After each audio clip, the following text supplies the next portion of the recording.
Everyone, John Ensz from the Inman Museum here with you, wanting to share another exhibit with you today. Today we're going to talk about the Inman Mutual Telephone Company, the building that you see before you here between the main museum building and the railroad depot.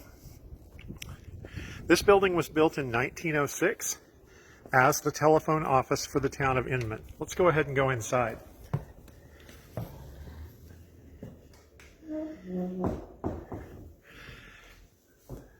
This building would have been a hub of activity in its early days when it was the main communication central for the community and the gateway to talking with people outside of the community as well. Over here in the corner, we see where the line girls would sit and the machine that they use to connect callers. Let's go ahead and walk up to it and take a closer look. You can see the headphone here that the girls would wear, as well as a little speaker, and all of the different lines. Each one of these lines had a number, and when a person would call in, their number would drop down, alerting the operator sitting here where the call was originating from. She would then say the time-honored phrase, "Number, please," and you would tell her which number you wanted, and she would connect the wires between your line and the person that you were calling. Of course, in those days there were party lines, and so anybody could listen in. There was also a series of rings where the operator could ring a bell. That particular part of this machine is no longer on here, it's missing.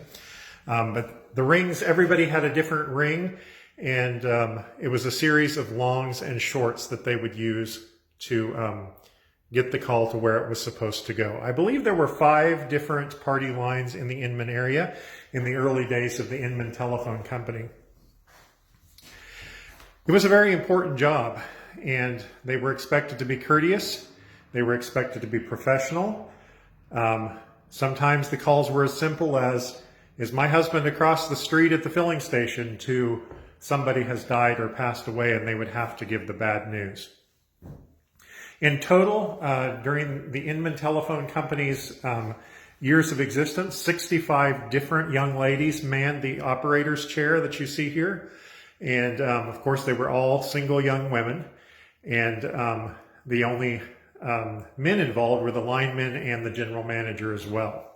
There's a picture here on the wall of the general manager of the day, Henry Taves.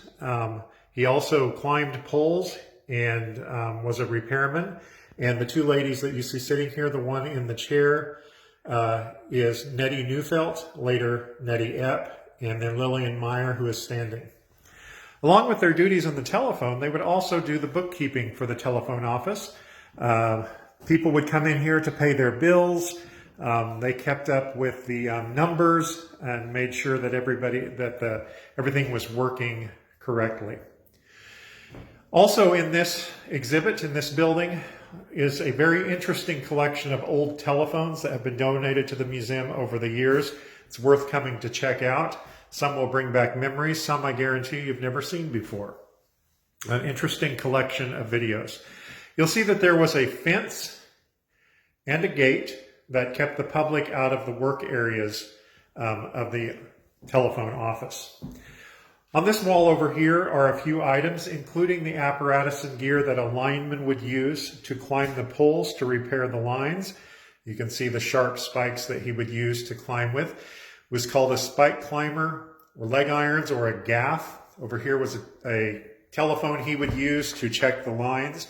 And sometimes that could be a very interesting job, because a line would be broken or disconnected and he would have to go out into the country and find exactly where that was, which could be a major undertaking.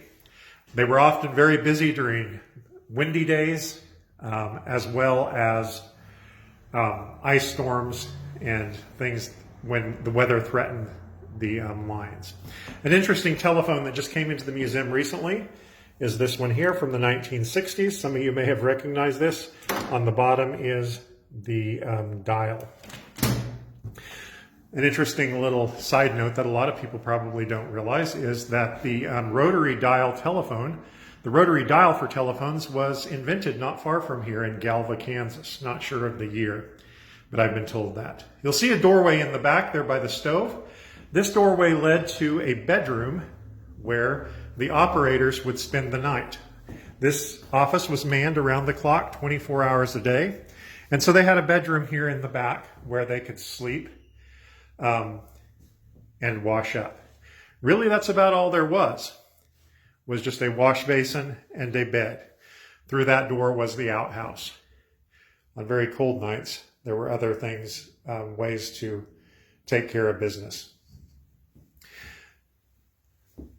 Customers were discouraged from making calls during the night, and in fact, the telephone office was considered closed after 10 p.m., except for emergencies. And that is why the girls would stay here in case there was an emergent call. Somebody needed a doctor, or there had been a crime committed, something like that, and that's why they would stay here.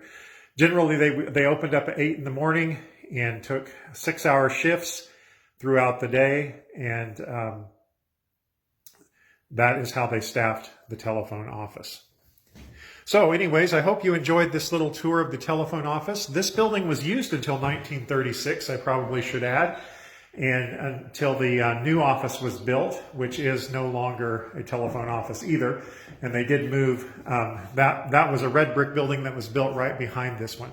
This particular building kind of fell into ruin over the years. It was used for various purposes, including a storage building at the end.